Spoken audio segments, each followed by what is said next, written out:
Bonsoir à tous et à toutes. Heureux de vous compter parmi les participants à cette séance de lecture du roman de Laurent Gounel intitulé L'homme qui voulait être heureux. Je sais que vous et moi, nous cherchons tous, tous les jours que nous vivons, à être heureux. J'espère qu'à travers la lecture de ce roman de Laurent Gounel intitulé L'homme qui voulait être heureux, j'espère que nous allons pouvoir atteindre le bonheur ultime que nous recherchons. Je vous le souhaite vivement. Donc, sans plus tarder, nous allons passer à la lecture du roman. Je ne voulais pas quitter Bali sans l'avoir rencontré. Je ne sais pas pourquoi. Je n'étais pas malade. J'ai même toujours été en excellente santé. Je m'étais renseigné sur ses horaires, car mon séjour touchant à sa fin, mon portefeuille était quasiment vide. Je n'osais même plus consulter mon compte en banque à distance. Les gens qui le connaissaient m'avaient répondu: tu donnes ce que tu veux. Tu le lui glisses dans une petite boîte posée sur l'étagère. Bon, cela m'avait rassuré, même si j'angoissais un peu à l'idée de laisser un tout petit billet à quelqu'un qui avait, disait-on, soigné le premier ministre du Japon. Ce fut difficile de trouver sa maison, perdue dans un petit village à quelques kilomètres de Bodj, au centre de l'île. Je ne sais pas pourquoi, dans ce pays, il n'y a pratiquement pas de panneau indicateur.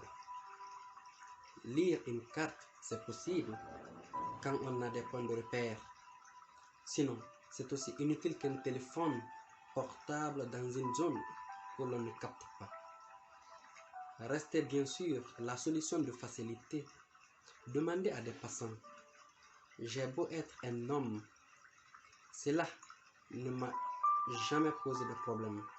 Il me semblait parfois que la plupart des hommes auraient l'impression de perdre leur virilité s'ils devaient s'abaisser à ça.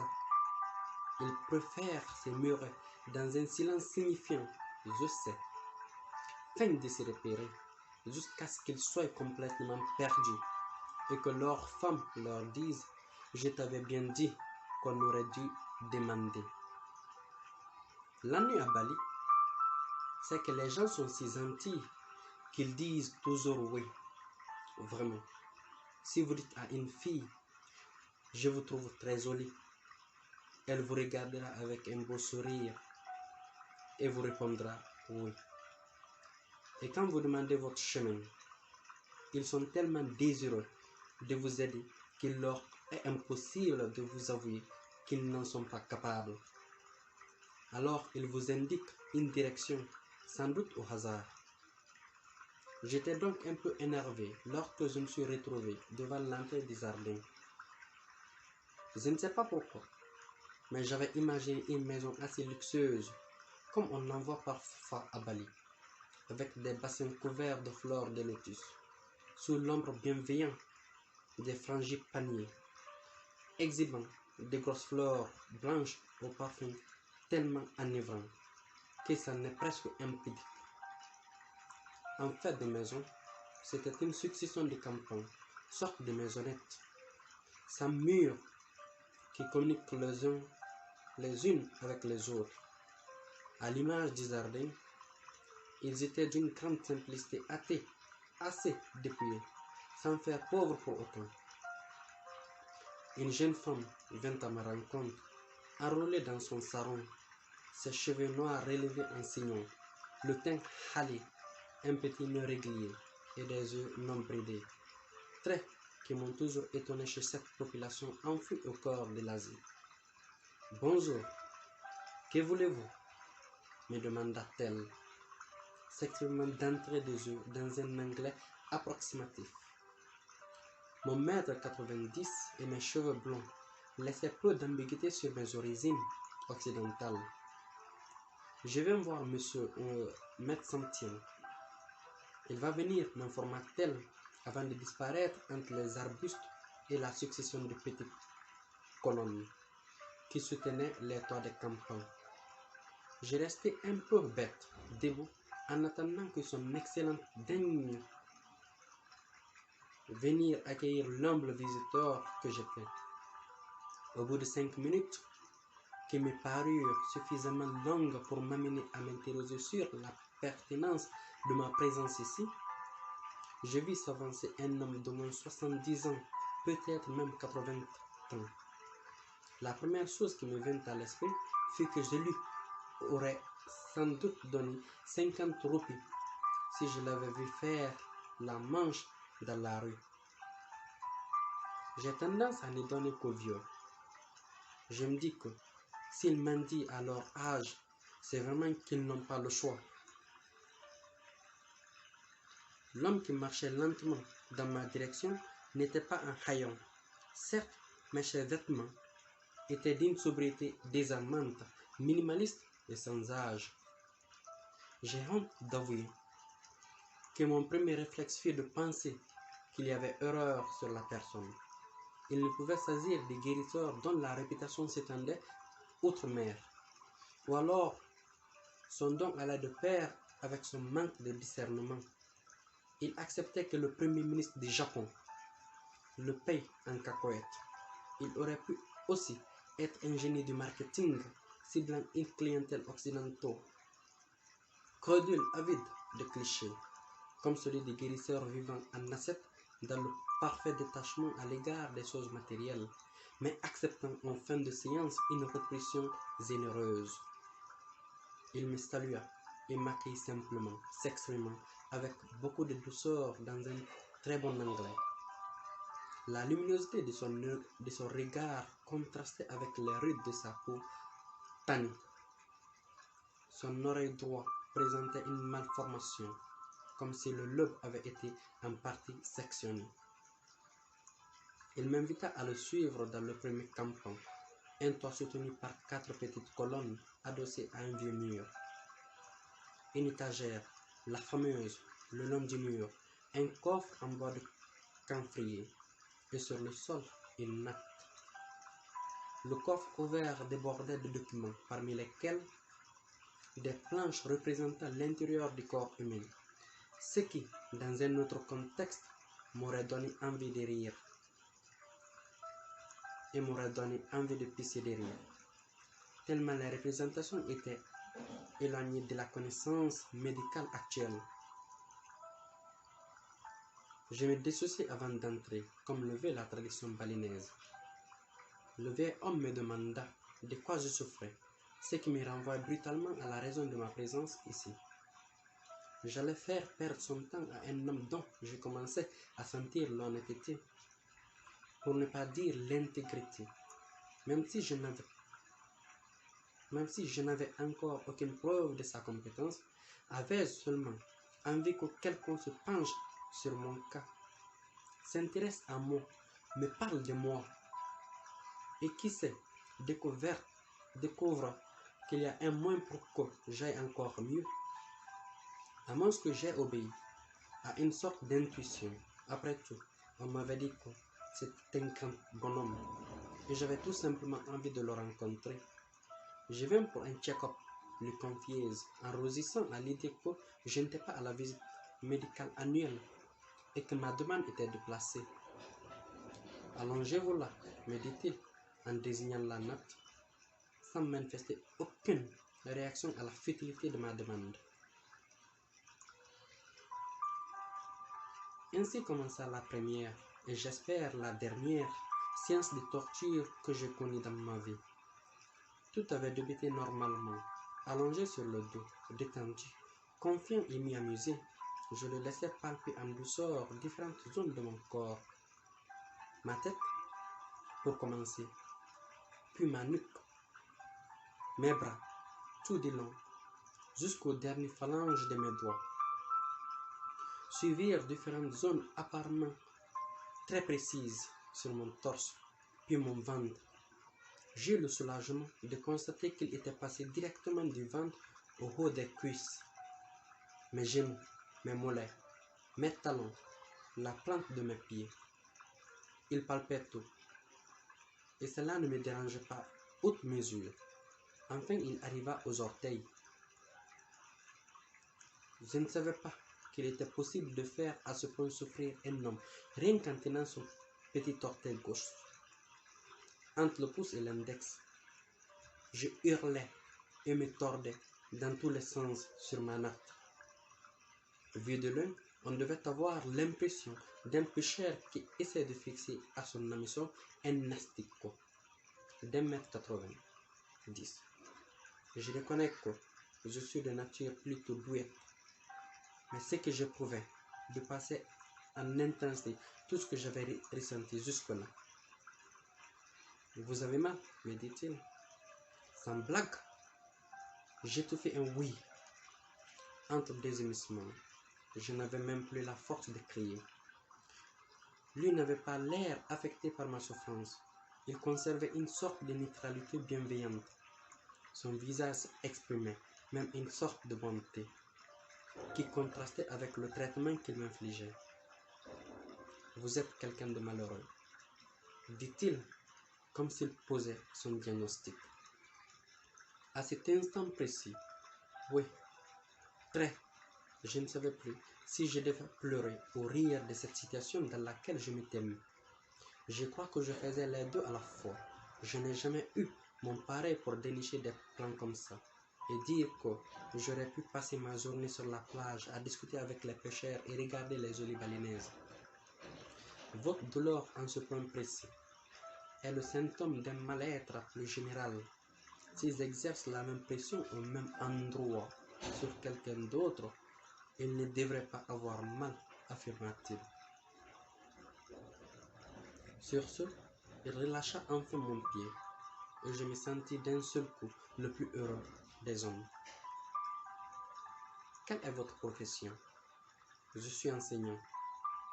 Il me considéra un instant, puis s'éloigna l'air songeur comme préoccupé. J'avais un peu le sentiment d'avoir dit ce qu'il ne fallait pas, ou encore d'avoir fait une bêtise. Il regardait vaguement dans la direction d'un bougainvillier en fleurs à quelques pas de là. Il paraissait absorbé par ses pensées. Qu'était-ce censé faire? M'en aller? Tousser pour lui rappeler ma présence? Il m'extirpa de mes interrogations en revenant vers moi. Il s'assit à même le sol et me parla les yeux dans les yeux. Qu'est-ce qui ne va pas dans votre vie? Vous avez une très bonne santé. Alors, qu'est-ce que c'est? Le travail? Les amours? Votre famille? Qu'est-ce qui ne va pas dans votre vie? Sa question était directe, et ses yeux me fixaient, ne me laissaient aucun échappatoire. Même si sa voix et son regard étaient bienveillants, je me sentais obligé de répondre, me dévoilant à un homme que je ne connaissais pas une heure auparavant. Je ne sais pas. Oui, je pourrais être plus heureux. C'est comme tout le monde, quoi. Je ne vous demande pas de répondre pour les autres, mais pour vous, me répliqua-t-il calmement. Il commença à m'agacer. Celui-là. Il commence à m'agacer, celui-là. Je fais ce que je veux et ça ne le regarde pas. Penseuse, ressentant un début de colère. Disons que je serais plus heureux si j'étais en couple. Pourquoi lui avais-je dit cela? Je sentais ma colère se tourner contre moi. Je suis vraiment incapable de m'opposer à la demande de quelqu'un. C'est lamentable. Dans ce cas, pourquoi ne l'êtes-vous pas? Bon là, il faut que je prenne une décision, même si c'est pas mon fort. Soit je l'intrompe et je m'en vais, soit je joue le jeu jusqu'au bout. Je m'entendis lui répondre. Je voudrais bien. Encore faudrait-il que je plaise à une femme. Qu'est-ce qui vous en empêche? Eh bien, je suis trop maigre, la chaise, rouge de honte et de couleurs mêlées. En s'exprimant lentement, presque à voix basse, et en détachant chaque mot, il me dit, votre problème n'est pas dans votre corps, mais dans votre tête. Non, ce n'est pas dans ma tête, c'est un fait objectif, concret. Il vous suffit de me mettre sur une balance ou de mesurer mes pectoraux. ou encore la circonférence de mes biceps. Vous verrez vous-même, et ni le mètre en ruban, ni la balance n'ont de parti pris. Je ne peux pas les influencer avec mon esprit tordu et nervosé. La question n'est pas là, me répondit-il patiemment, conservant son regard et son grand calme. Facile à dire, votre problème n'est pas votre physique, mais ce que vous croyez de sa perception par les femmes. En vérité, le succès que l'on n'a ou pas auprès de l'autre sexe n'a que peu de rapport avec notre apparence physique. Si je dis ça à ma voisine de 120 kg qui a un nœud en forme de patate, elle m'écrase sur la figure le triple Big Mac qu'elle a en permanence à portée de main et elle appuie jusqu'à ce que le ketchup me remonte dans les sinus. Vous n'avez jamais vu de personne dont le physique est très éloigné des canons de la beauté en couple avec quelqu'un de plutôt bien physiquement? Si, bien sûr. La plupart des gens qui ont votre problème ont d'ailleurs un physique normal, avec de petits défauts sur lesquels ils se focalisent. Une bouche trop fine, des oreilles trop longues, un peu de culotte de cheval, un léger double menton, un nez trop fort ou trop court. Il se trouve un peu trop petit, trop grand, trop gros ou trop maigre. Ils arrivent à s'en persuader quand ils rencontrent une personne qui pourrait les aimer. Ils n'ont qu'une obsession, leur défaut. Ils sont convaincus qu'ils ne pourront lui plaire à cause de cela. Et vous savez quoi? Quoi donc? Ils ont raison. Quand on se voit moche, les autres nous voient moches. Je suis certain que les femmes vous trouvent trop maigres. Oula, les autres nous voient comme nous nous voyons nous-mêmes. Quelle est votre actrice préférée? Nicole Kidman. Vous la trouvez comment? Excellente actrice. L'une des meilleures de sa génération. Je l'adore. Non, je vais dire physiquement. Superbe, magnifique. C'est une bombe.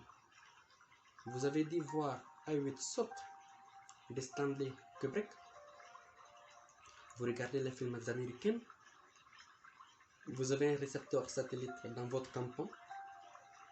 Si ma mémoire est bonne, il y a une scène où l'on voit Nicole Kidman entièrement nue en compagnie de Tom Cruise.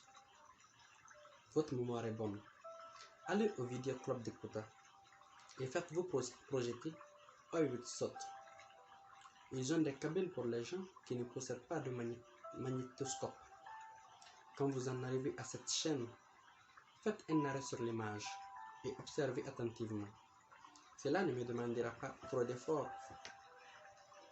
Oubliez pendant quelques instants qu'il s'agit de Nicole Kidman. Imaginez que c'est une inconnue. Et regardez objectivement son corps. Oui. Vous constaterez vous-même qu'elle est bien. Elle a un beau corps, mais pas parfait pour autant. Ses fesses sont jolies, mais elles pourraient être plus rebondies, un peu plus dessinées. Ses seins sont pas mal, mais ils auraient pu être plus volumineux, avoir un plus joli galbe et être un peu plus haut, plus dressé. Vous verrez aussi que les traits de son visage sont réguliers, fins, mais ne recèlent pas non plus une beauté exceptionnelle. Où voulez-vous en venir? Il y a des dizaines de milliers de femmes aussi belles que Nicole Kidman. Vous en croisez tous les jours dans la rue et vous ne les remarquez même pas. Sa vraie force est ailleurs. Oui, Nicole Kidman est vraisemblablement convaincue d'être superbe. Elle doit être persuadée que tous les hommes la désirent et que toutes les femmes l'admirent ou la jalousent. Elle se voit probablement comme l'une des plus belles femmes du monde. Elle le croit si fort que les autres la voient ainsi. En 2006, la magazine britannique Eve l'a élue comme étant l'une des 5 plus belles femmes du monde. Voilà. Et comment expliquez-vous cela? Que les autres ont tendance à nous voir comme l'on se voit soi-même. Oui. Vous allez faire une expérience. Pendant un moment, vous allez imaginer quelque chose, peu importe ce que soit. Vrai ou faux? Persuadez-vous seulement que cela est vrai. Vous êtes prêts? Là tout de suite? Oui, maintenant. Vous pouvez fermer les yeux si c'est plus simple pour vous. Ok, je suis prêt. Imaginez que vous vous trouvez très beau. Vous êtes convaincu d'avoir un impact énorme sur les femmes. Vous marchez sur la plage à Kuta Beach, au milieu des Australiens en vacances. Comment vous sentez-vous? Très bien, un vrai bonheur. Décrivez-moi votre démarche, votre posture. Je vous rappelle que vous vous trouvez très beau. J'ai une démarche, comment dire, plutôt assurée, tout en étant détendu. Décrivez-moi votre visage. J'ai un port de tête droit. Je regarde devant moi, un léger sourire naturel aux lèvres. Je suis cool et sûr de moi à la fois. Bon, maintenant imaginez comment les femmes vous voient. Oui, c'est clair, j'ai, comment dire, un certain impact. Que pensez-vous? Que pense-t-elle de la circonférence de vos biceps ou de vos pectoraux? Oh, c'est pas vraiment ce qu'elle regarde. Vous pouvez réouvrir les yeux. Ce qui plaît aux femmes, c'est ce qui émane de votre personne. C'est tout. Et cela découle directement de l'image que vous faites de vous-même. Quand on croit quelque chose sur soi, que ce soit en positif ou négatif, on se comporte d'une manière qui reflète cette chose. On la démontre aux autres en permanence, et même si c'était à l'origine une création de l'esprit, cela devient la réalité pour les autres, puis pour soi. C'est possible, cela me parle quelque part, même si ça reste encore un peu abstrait. Cela va progressivement devenir de plus en plus clair. Je me propose de vous faire découvrir à travers différents exemples que pratiquement tout ce que vous vivez a pour origine ce que vous croyez. J'ai commencé à me demander où j'avais mis les pieds. J'étais alors loin de me douter que notre conversation et les échanges qui suivraient allaient bouleverser durablement toute mon existence. Imaginez, répète-t-il, que vous soyez convaincu d'être quelqu'un de peu intéressant, qui ennuie les autres quand ils parlent. Je préférais le jeu précédent. Cela ne durera que 2 minutes, imaginez. C'est pour vous une évidence. Les gens s'ennuient en votre compagnie. Essayez vraiment de ressentir ce que cela fait de croire ça vous arrivez. Oui, c'est pathétique. Restez dans cet état. Gardez cela à l'esprit. Et maintenant, imaginez que vous déjeunez avec des collègues ou des amis. Décrivez-moi le repas. Mes collègues parlent beaucoup. Ils rencontrent leurs vacances. Et je ne dis pas grand-chose. Restez dans cet état. Mais à présent, vous allez faire un effort et leur raconter une anecdote qui vous est arrivée pendant vos vacances. Laissez-moi une seconde, j'imagine la scène. D'accord? Ça n'a pas beaucoup d'effet. On ne m'écoute pas vraiment. C'est normal. Étant convaincu de ne pas être intéressant, vous allez vous exprimer d'une manière qui rendra votre discours peu captivant. Oui. Par exemple, puisque vous avez inconsciemment peur d'ennuyer vos collègues, vous allez peut-être, sans vous en rendre compte, parler vite, bâcler votre intervention pour ne pas leur prendre trop de temps et ne pas les lasser. Du coup, vous n'avez aucun impact et votre anecdote perd de son intérêt. Vous le ressentez et vous vous dites, je suis nul quand je raconte des histoires. Par conséquent, vous devenez de plus en plus mauvais. Et immanquablement, l'un de vos collègues va reprendre la parole et embrayer sur autre chose. À la fin du repas, tout le monde aura oublié que vous avez parlé. C'est dur. Quand on est convaincu d'une chose, elle devient la réalité, notre réalité. J'étais assez troublé par la démonstration. Bon, d'accord, mais pourquoi quelqu'un serait-il persuadé d'une pareille chose? Ce n'est sans doute pas notre problème, mais c'est celui de certaines personnes. Chacun croit sur soi des choses qui lui sont propres. C'était juste un exemple. Pour rester dans ces cas de figure, imaginez que vous soyez convaincu de l'inverse. Vous êtes certain d'intéresser. Vous êtes certain d'intéresser les gens, d'avoir sur eux un impact quand vous vous exprimez. Lorsque vous prenez la parole à votre déjeuner, entre collègues, vous êtes persuadé que votre anecdote va faire mouche. Vous allez les faire rire, les surprendre ou seulement captiver leur attention. Porté par cette conviction, imaginez comment vous prenez la parole. Anticipant l'effet attendu, vous vous donnez le temps d'amener le sujet, d'ajuster votre voix. Vous vous autorisez quelques silences bien placés pour faire monter la suspense. Vous savez quoi? Ils seront suspendus à vos lèvres. D'accord, je comprends. Ce que l'on croit devient ensuite la réalité. Mais j'ai quand même une question. Oui? Comment se fait-il que l'on se mette à croire des choses sur soi, qu'elles soient positives ou négatives? Plusieurs explications sont possibles. Tout d'abord, il y a ce que les autres affirment à notre sujet. Si pour une raison ou une autre, ces personnes sont crédibles à nos yeux, alors on peut croire ce qu'elles nous disent de nous. Nos parents, par exemple. Cela commence en général, bien sûr, par nos parents ou les personnes qui nous élèvent. Un petit enfant apprend énormément de ses parents. Et au moins, jusqu'à un certain âge, il a tendance à accepter tout ce que ses parents lui disent. Cela c'est grave en lui. Il l'intègre. Vous n'aurez pas un exemple si des parents sont convaincus que leur enfant est beau et intelligent et le lui répètent sans cesse, alors il y a des chances que l'enfant sera ainsi et devient très sûr de lui. Cela étant, il n'y aura pas que des effets positifs. Il sera peut-être aussi un peu arrogant. C'est donc la faute de mes parents si j'ai des doutes sur mon physique? Non, pas obligatoirement.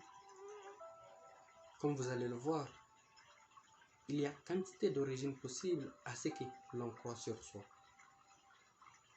Et en ce qui concerne l'influence des autres, il n'y a pas que les parents. Par exemple, le jugement des enseignants a parfois aussi beaucoup d'impact, en positif comme en négatif. Ça me rappelle quelque chose. J'étais très bon en maths à l'école jusqu'en 5e. J'avais une moyenne de 18/20 environ. Arrivé en 4e, j'ai eu une prof qui répéta à chaque soir que nous étions tous nuls. Je me souviens, elle criait sans cesse et on voyait les veines de son cou se gonfler quand elle nous engueulait. J'ai fini l'année avec 4 de moyenne. Vous avez probablement cru ce qu'elle disait. Peut-être, mais pour être honnête, tous mes camarades n'avaient pas 4 de moyenne comme moi. Sans doute étaient-ils moins sensibles que vous à l'opinion de leur professeur. Je ne sais pas. Une expérience a été menée dans les années 70 par des chercheurs dans une université américaine. Ils ont commencé par constituer un groupe d'élèves du même âge ayant le même résultat au test de QI. Ces enfants avaient donc tous un niveau d'intelligence égal. Selon ces tests, ils ont ensuite séparé le groupe en deux. Ils ont confié le premier sous-groupe à un enseignant avec 7 consignes. Faites le même programme que d'habitude, mais Pour votre information, sachez que ces enfants sont plus intelligents que la moyenne. L'enseignant à qui l'on a confié le second sous-groupe s'est entendu dire « Faites le même programme que l'habitude ». Mais, pour votre information, sachez que ces enfants sont moins intelligents que la moyenne. Au bout d'un an de cours, les chercheurs ont refait passer le test de QI à tous les enfants. Ceux du premier sous-groupe avaient en moyenne un QI nettement supérieur à celui des enfants du second groupe. C'est dingue. C'est en effet assez impressionnant. C'est incroyable. Il suffit que l'on amène un prof à croire que ses élèves sont intelligents pour qu'il les rende intelligents. Et plus, s'il est convaincu qu'ils sont bêtes, il les rend plus bêtes. C'est une expérience scientifique.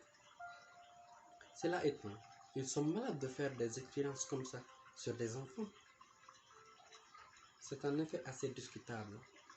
Mais au fait, comment est-ce possible, je vais dire, comment le fait de croire que ces enfants sont idiots peut-il amener un enseignant à les rendre ainsi? Il y a deux explications possibles. D'abord, quand vous vous adressez à quelqu'un de stupide, comment vous exprimez-vous? Avec des mots hyper simples, en faisant des phrases très courtes, en exprimant que des idées faciles à comprendre. Voilà. Et si l'on s'adresse ainsi à des enfants dont le cerveau a besoin d'être stimulé pour se développer, ils vont stagner au lieu d'évoluer. C'est la première explication. Il y en a une autre, plus pernicieuse. Oui. Si vous devez vous occuper d'un enfant que vous croyez stupide, alors tout en vous. Chers amis lecteurs, arrivé à ce stade, nous arrêtons la lecture pour reprendre encore la prochaine fois. J'espère que vous en aurez tiré quelque chose de bien et que cette lecture vous aurait fait du bien. Merci à tous et n'hésitez pas, si vous constatez des erreurs dans ma lecture ou que vous constatez des choses qu'on aurait pu améliorer, alors je vous en prie, faites-moi signe donc. Dites-le moi, j'ai envie de me perfectionner, j'ai envie de m'améliorer. Je ne suis qu'un apprenant. Merci à tous.